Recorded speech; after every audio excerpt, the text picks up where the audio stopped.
You're listening to the Diplomats podcast on Asian geopolitics. As always, I'm your host from New York City, Ankit Panda, and we're back this week with a special podcast with two co-hosts. Joining us is Shannon Tiesi, our editor-in-chief. Shannon, thanks for joining me. Always a pleasure, Ankit. And my usual co-host, Prashant. How's it going, Prashant? Good. How you doing? Doing well. And both of you just got back from a trip to Taiwan, so you've definitely been breathing the air in East Asia. And for this episode, I think it's our first episode in October, actually. I did want to turn to a speech by former or current U.S. Vice President Mike Pence at the Hudson Institute on the U.S. relationship with China. And this speech really gained a lot of attention in the region and in the United States for outlining the Trump administration's approach to competition with China. And competition really is the key word here. It's been something that the administration and senior officials have been using a lot more to talk about the relationship with China. Matt Pottinger at the Chinese embassy in D.C. Quoted Confucius and said that it was right to call something what it is with China, and the U.S. and Chinese are in a competitive dynamic right now. But I do want to interrogate, there's a lot to talk about here. Specifically, Pence outlined a laundry list of issues that the United States took umbrage with when it came to China, everything from China's treatment of the Uyghur in Xinjiang to the issue of Taiwan, the South China Sea, cyber issues, Chinese trade practices, of course. We're still in the middle of a trade war. But Shannon, let's just cut right to the discussion today. So you wrote a piece for the Diplomat, looking specifically at, I think, which was one of the most interesting issues to come up in the speech, which was the issue of Chinese political interference in the United States, which President Trump had actually raised during the United Nations General Assembly when he at the Security Council brought this up, with Chinese Foreign Minister Wang Yi sort of caught off guard and denying this entirely. But obviously a day earlier, Trump had tweeted his impressions of the China Daily inserts in, I believe it was Iowa. And so, he became aware of these kinds of long-term efforts that have been ongoing. But I think, there's this issue that you brought up in your piece of interfering in democracy and interfering in elections. And I believe President Trump's allegation was directed more towards the latter, about the kinds of things that Russia sort of undertook in 2016. So I was wondering if you could maybe begin there, and then we'll sort of expand the conversation out and talk about some of the other dynamics coming up here. But what was your impression of the election interference issue as Pence brought it up? Honestly, I thought that the case as Pence presented it was quite weak. We don't know if that's all that there is to it. It's quite possible that there's still information that's classified that has led to this strong conclusion that China is interfering in the election, which, as you noticed, is different from than interfering in democracy. China has interfered in politics in a much more direct way in other countries. So it's certainly possible. If you look at the conversations that Australia has been having about Chinese political interference, that centers on direct political payments by individuals with ties to the Chinese government to Australian politicians. That's, a fairly clear-cut example. There's also a vote buying scandal that's unfolding in Vancouver, Canada right now, involving, again, individuals who are believed to have links to the Chinese government, possibly paying Chinese Canadians to vote for specific candidates in elections. That's not the sort of thing that Pence is talking about. The only really concrete example that he listed was the China Daily insert in the Des Moines Register. And, you might quibble about that being misleading, but honestly, it's fairly standard practice. The Washington Post for years has hosted these China Daily inserts. It's above the board. It's completely legal. They're not trying to hide anything. It's very obvious what they're doing. And honestly, if you have a problem with it, you have a problem with the way that these inserts are being labeled, and that's the fault of the host newspaper, not the fault of China Daily. And the other example he gave was the fact that China is targeting its retaliatory tariffs at counties, states that voted for President Trump. And again, that's the fairly standard order of business, and that's not akin to election interference in the sense it's become current, with regards to Russia. Interfering in social media discussions and potentially colluding, which obviously is very controversial and something that's under investigation here in the United States. What was interesting about that point, the election interference, was that it was really the only new part of Pence's speech. Everything else has been brought up again and again in previous forums and previous speeches by U.S. officials. So while it was really quite interesting to see it all put together in one place. As you mentioned, you could really get a sense of the breadth of U.S. complaints. The election interference is really the only new charge that Pence was bringing against China, and I didn't find it particularly convincing. Mm-hmm. Well, so, I think broadly there is a sense that the U.S.-China relationship is on a downward spiral, which is something I think we had pretty clear hints of as of late 2017. Things accelerated by May this year with the disinvitation to the RIMPAC exercises. We had Mattis's speech at the Shangri-La Dialogue, again outlining sort of the military aspects of what China was doing that the United States found objectionable. And just in recent weeks, we've had a canceled diplomatic and security dialogue. We've had the incident in the South China Sea involving USS Decatur near Gavin Reef, almost in a collision with a Chinese Type 52C frigate, which came actually a day after the State Department approved a possible sale of military aviation components to Taiwan.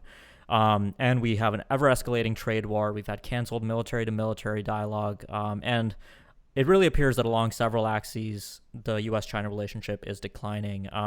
So Prashant, I wanted to sort of flip it around to you now and ask you a bit about the regional perception. And, we can talk about Southeast Asia, but also I guess countries in East Asia like Japan and South Korea also have a stake in this. In fact, the whole region does.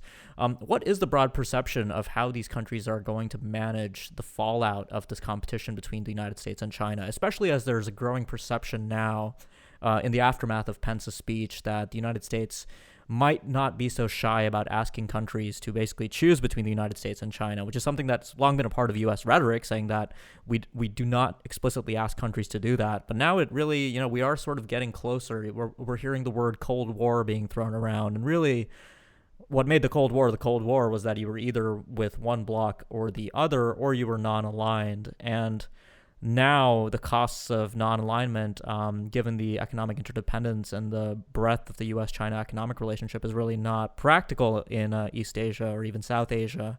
So I'm wondering what your sense is of how various regional states, partners, allies, and adversaries alike, are reacting to the unfolding geopolitical dynamics right now. Yeah, I think this kind of gets to the point that you were raising earlier, which is that, there's a whole diverse array of actors in the Asia Pacific. So they'll have obviously some deferring policies and thinking in terms of how the relationship evolves. Whether you're a U.S. ally or partner, or whether you're closer to the Chinese, I think your response would vary. But broadly, I think there's a mix of concern, but also confusion about where U.S.-China relations are. If this was happening in a very ordinary, traditional administration, I think there would be a lot more clarity from countries as to what's going on. But the fact is, you're having this U.S.-China competition dynamic going on when there's so much uncertainty about what the Trump administration is doing in the Asia Pacific. You are in a season where midterms are coming up. So the fact that Pence delivered his address and when we're seeing this toughening of China policy coming so close to this kind of deadline means that I think some folks are confused as to how much of this will continue or sustain beyond that. And we also have the other variables, right? This relationship that President Trump has with President Xi and how that fits into all of this. They're going to be meeting again next month. And so there's all these various variables that I think these states are throwing around and figuring out, okay, and the key question really is this really a sustainable change in U.S. approach towards China that's going to endure beyond the Trump administration? Is this something which you said, a pursuit towards some kind of Cold War-like phenomenon? Or is this something which is kind of a mixed bag, right? Is this, traditional notions about Chinese behavior that have been worries that have existed predating the Trump administration, but also mixed with some manifestations that are unique to Trump and Trump's advisors that may not sustain beyond this. And I think that's something which countries are struggling to grasp with. And that matters because if you want these countries to have clarity in their approaches, they need to understand what you are doing and whether this is going to sustain. And if they don't have a sense of that, it's going to be very difficult for the United States to expect them to change their behavior.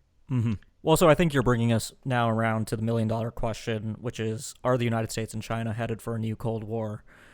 And that's been thrown around a lot in headlines after Pence's speech, like I said.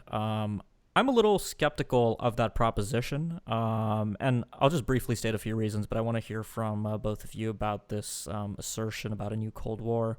But really, I mean, what Pence was describing, was a laundry list of grievances, and like Shannon said, a lot of it wasn't new. And competition between states, and especially between rising powers and powers in relative decline, which I think appropriately captures the dynamic between China and the United States. And China does have revisionist objectives, at least in the region. I think there's a broader debate about China's globally revisionist objectives. But broadly, what Pence outlined didn't strike me as the kind of competition that the United States and the Soviet Union were engaged in during the Cold War. I mean, on the material side, obviously, we significantly have fewer apparent military escalation and nuclear dangers in particular between the United States and China. But more importantly, the kind of existential struggle. I mean, on the U.S. side, first of all, during the Cold War, you had sort of a bipartisan whole of society consensus that communism in the Soviet Union was an evil to be resisted, and the Trump administration really hasn't made that case just yet. And certainly the Democrats aren't on board with this yet, although we might be sort of starting to see some signs of that. Actually, a few days after Mike Pence gave a speech, Bernie Sanders gave a pretty interesting speech at the School of Advanced International Studies at Johns Hopkins, making the case that the struggle for the United States now was to stand up for free and open societies versus authoritarian societies. But what was interesting about that speech was that it only named China once. So if the speech was about China, it certainly wasn't made explicit. So maybe we are heading more in that direction where the challenges that arise from an authoritarian and more assertive China on the world stage become more apparent. But also another feature of the Cold War, was U.S. pursuits to directly influence and call on governments to reject the influence of the Soviet Union, going as far as to sponsor covert regime change campaigns around the world as well. If you look at the way the United States has been talking to countries, partners, allies, adversaries alike about, accepting money from China under the Belt and Road Initiative, we're certainly a long way away from any kind of dramatic steps being taken towards installing pro-U.S. Leaders, so to speak. So there are a lot of ways, and I know that analogies are always imperfect. We often hear the Belt and Road compared to the Marshall Plan. I'd say maybe this is less egregious than that comparison. But I'm at least not convinced that this is the start of a new Cold War. I do think it's a start of an intensified era of competition between the United States and China, but I really just don't think those are the same things. But I'd love to hear from you guys on that. So Shannon, what's your impression? Are we about to head into a new Cold War with China? As you said, analogies are always imperfect. So you can, of course, point to the Cold War between the U.S. and Russia and come up with, a million ways that that's not what's happening with the U.S. and China. I think where the comparison is useful is that it's sort of shorthand for saying you are having an intense competition for global leadership between, arguably the two most powerful countries in the world. And that's largely over ideological factors. And if you look at a lot of the things that Pence was talking about in his speech, from economic issues to military, freedom of navigation, freedom of overflight in particular, and of course, human rights, you're talking about different ideologies, different ways of viewing the world, and really different ways of thinking about how countries should conduct themselves on the international stage. This is about rulemaking, which is something that we've talked a lot about with regards to China. The U.S. essentially wants the world order to remain as it is, what the U.S. would refer to as the liberal world order, which is what it put in place after World War II. China, if you want to take the most charitable stance, wants all developing countries to have a greater say in this order, which it's hard to argue against, frankly. If you take a less charitable view, China itself wants to have a larger role in rulemaking. And if given that role, again, in the least charitable view, it's going to advance authoritarianism. It's going to advance this sort of national champion view of economics, where state-owned enterprises are given all of these advantages and countries are allowed to restrict market access on nebulous national security reasons. And of course, the human rights issues that China has always been famous for. But now that the U.S. has other reasons to view China with suspicion, the human rights issues are coming back to the fore in the relationship. So in the sense that this is broader than any one issue, this isn't going to be solved by a trade deal, no matter how great. This isn't going to be solved by, confidence building measures in the military realm. This is I think, an ideological struggle at its core. And in that sense, I think the analogy is a useful one. Okay. Prashant, what's your take on this? Yeah, I mean, I would add the domestic component of this in terms of U.S. policy, which, adding to what Shannon said about this Cold War struggle, if you look at the debate between the United States and the Soviet Union and the post-Cold War debate in U.S. foreign policy, it's been this sort of perennial search for a clarifying threat or issue that everyone can kind of get behind on a mission. And that's, I think, where some folks, particularly in the U.S. foreign policy establishment, kind of look on the Cold War a little bit fondly, because it was an era that was more predictable and certain, where you just had one clarifying threat.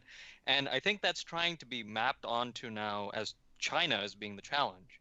Now that's fundamentally more complicated, because I don't think, even though we're seeing this debate play out in a way that seems to suggest that U.S. approach is very clear towards China, I think it's much more difficult still to make that case. There are divisions still among folks, even in Washington, about how to approach China.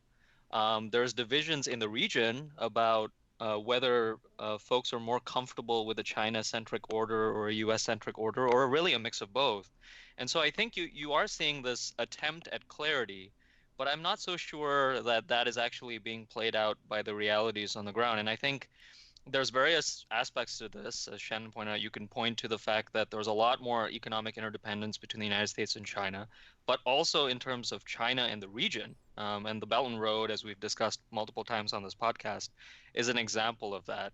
But also domestically in the United States, I think that we're trying to have this moment about clarity on the China threat when we have uncertainty about U.S. policy and the U.S. role in the world.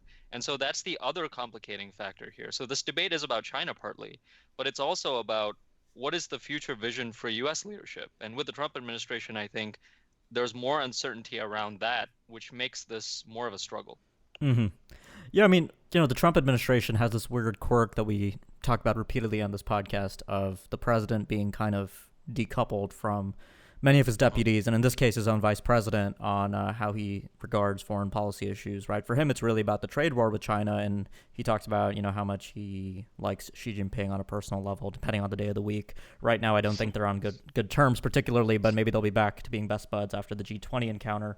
But, do you think it's a missed opportunity that, after Pence delivers this speech, Pence, again, will be the one who's going to the usual round of Asia Summit this year. So he really gets to make this case, but it doesn't really have presidential support. But at the flip side, days before Pence gave a speech, we heard Trump at the United Nations, get up and make his usual spiel about sovereignty and America first being the way to go. And, the sovereignty message, I think, really kind of contradicts everything that Pence was talking about. And if you're going to support a liberal, interconnected world order, and you're going to support things like a free and open Indo-Pacific, and you're going to support norms and rules way out there in the South China Sea, which China argues that the United States shouldn't have any role in because it's so far away from U.S. borders. But then you have Trump effectively give a speech that, really says that, we're not going to push our way of life on the rest of the world. I think there's really, contradictions here. And maybe this is something that goes away after the Trump administration, and we do see more of that kind of coherent ideological struggle really develop. But right now, I think there's some serious contradictions in how the administration is pitching this. And, I think the more dramatic example we had earlier was the release of the National Defense Strategy and the National Security Strategy, both of which identified Russia and China as great power competitors of the United States. But really, it took us a while to get to the point where we have the speech now from Pence that really puts things in starker terms. So I'm wondering how you guys make sense of that difference. The personal role of the U.S. president here, at least to me, seems to really jump out. I don't know, Shannon, what's your take on Trump's personal role in this growing Cold War? I think it's pretty clear that on this, as so many other foreign policy issues, Trump is laser focused on the economic side of things.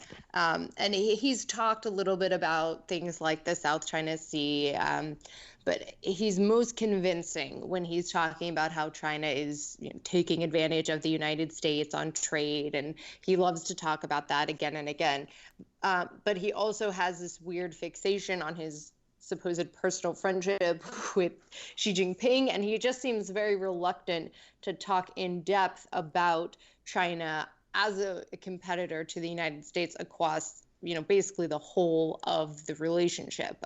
So it's hard to imagine Trump giving the same speech that Pence did without it being 90% economic, and then the other 10% is a lump of human rights, security issues, cyber, things like that. So I think that is what's unique to this administration, is that, as you said, there is this disconnect between the president, who's almost entirely focused on the economic field, where a deal is theoretically possible, although I don't think it's incredibly likely that this trade war is going to end anytime soon. And the rest of the administration seems to have adopted a broader strategy of competition, or, to put it less generally, confrontation. And I think that the part of this that could potentially outlast the Trump administration is going to be the broader sense of confrontation. You mentioned earlier that you don't think the Democrats are fully behind this, but I think there's a strong case to be made from, a more leftist, liberal foreign policy view, that China is a competitor to the United States. If you look at traditionally democratic areas of concern, human rights being at the forefront. There's a lot of areas where you might argue that the U.S. needs to take a tougher line on China there as well.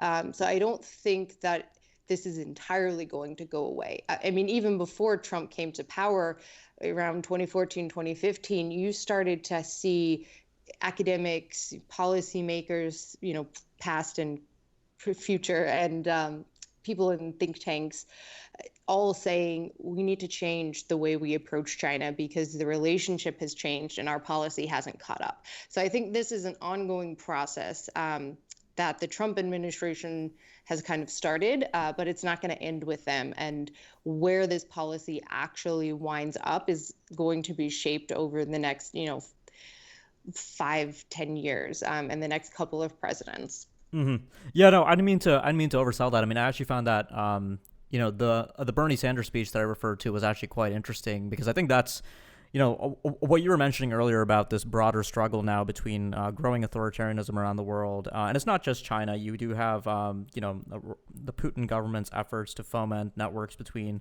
various far-right parties in the European Union to try and break apart the EU. But certainly China is also a big part of this. A broader authoritarian growing influence in the world and in world affairs. So I thought that was an interesting framing. And I think Bernie Sanders did hit on a lot of those issues that you mentioned about human rights and things like that. But also with the Democrats, I think, there's been a lot of kind of overcorrection when it comes to talking about things like Trump's trade wars. We can poo-poo the idea of tariffs as a solution, but the diagnosis of Chinese trade practices, if you look at the USTR reports on China under Obama and under Trump, a lot of those same grievances are still there. It's just that the medicine that the Trump administration has prescribed is quite different. But some people have, again, overcorrected on that front and said that, China's actually at the vanguard of globalization, sort of buying Xi Jinping's line at Davos, hook, line, and sinker. So that, again, maybe isn't the right way to go about this. But yeah, I mean, I agree with you that there is a broader era of competition coming about. But Prashant, I did want to give you a chance to address this issue of the difference between Trump and his advisors when it comes to China. How has that struck you? And I guess if you have any insights, again, from the perspective of various, regional states, which, all of them have tried to struggle with this. In fact, I guess we just had an interview on Fox this past weekend with the Chinese ambassador saying that it was very difficult for China to understand how U.S. trade policy was being made between Trump and his administration. Yeah, I mean, I think there's two aspects to that. One is the personality of Trump, and then the second part is his influence on policy. So with respect to his personality, I think, I find it a little bit strange now that, during the Obama administration and a traditional administration, we always get told things like, there's no substitute for a president's time for some of these engagements. And, the president really has to be behind policies in order for them to be advanced. But in the Trump administration now, we're hearing officials say the opposite, which is like, don't believe anything the president says or don't listen to him. Things are going really well at the working level, despite all of this happening.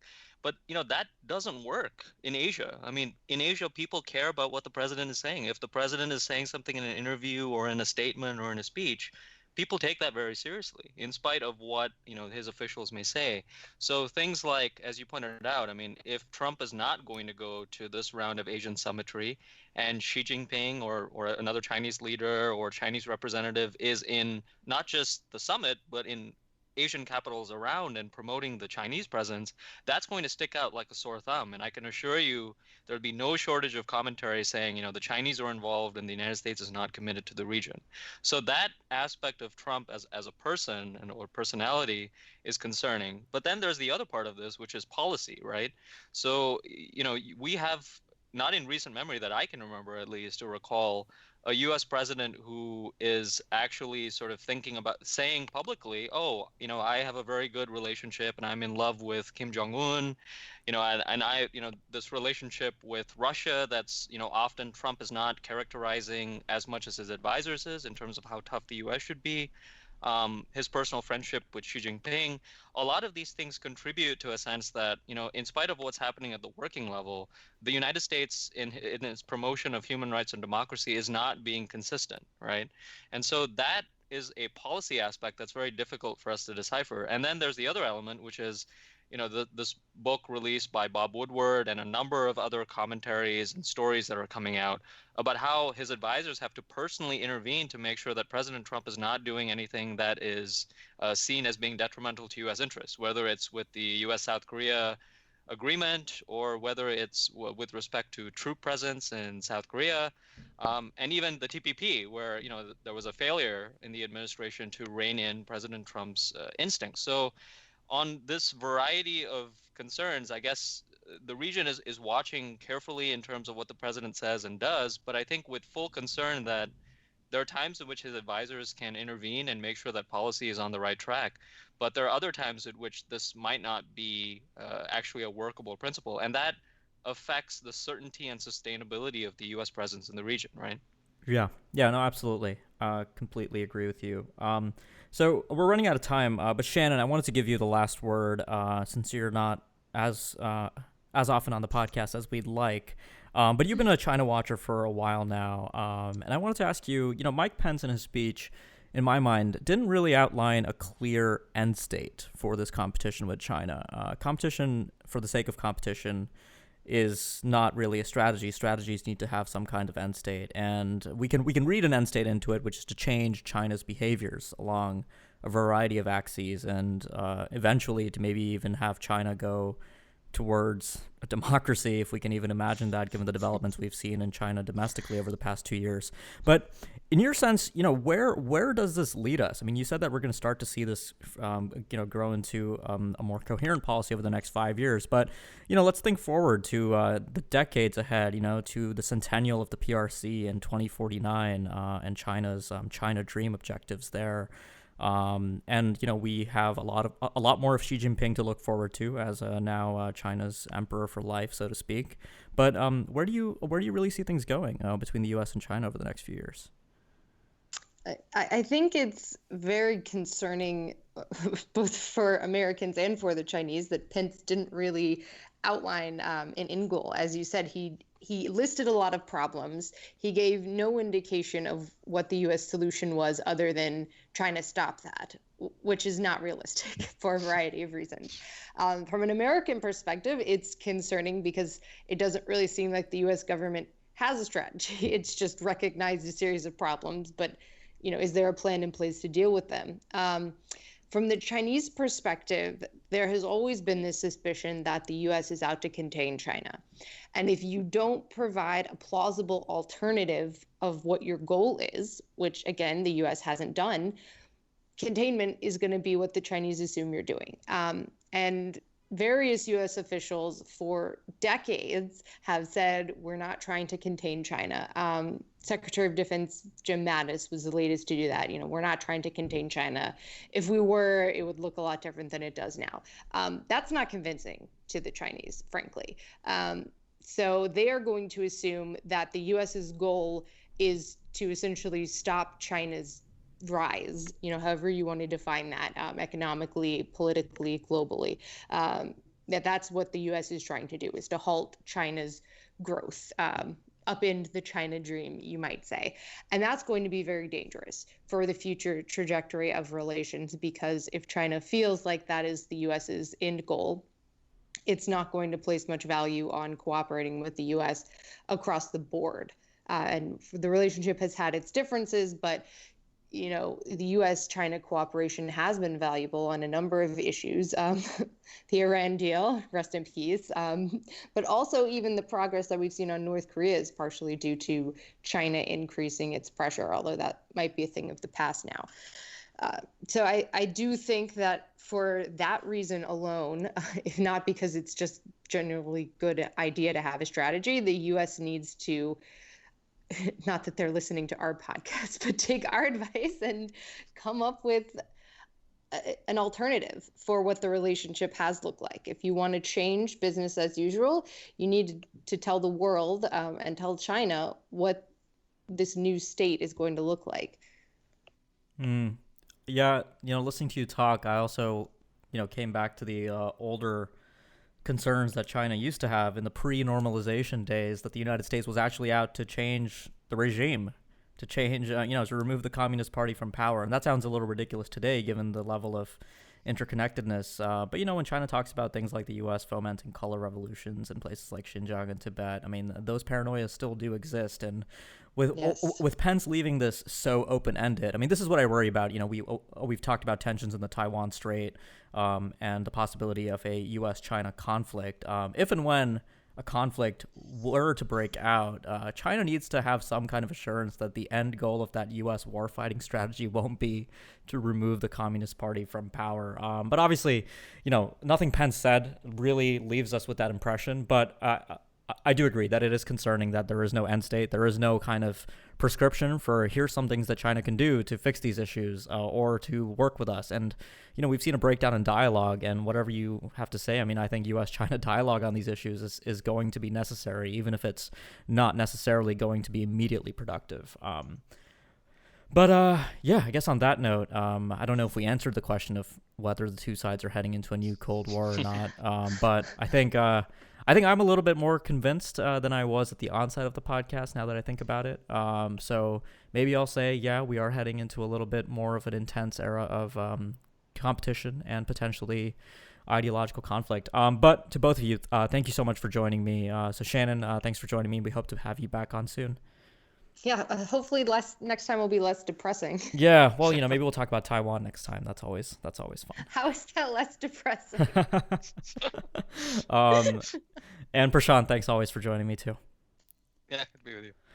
For our listeners, if you liked what you heard on the podcast, make sure you subscribe on either iTunes or Google Play so you can keep up with future episodes. And if you've been a subscriber for a while but you haven't left us a review yet on either of those services, please do so. It really helps get the word about the show, and we always appreciate it. So thanks a lot for listening, and we'll be back next week with more.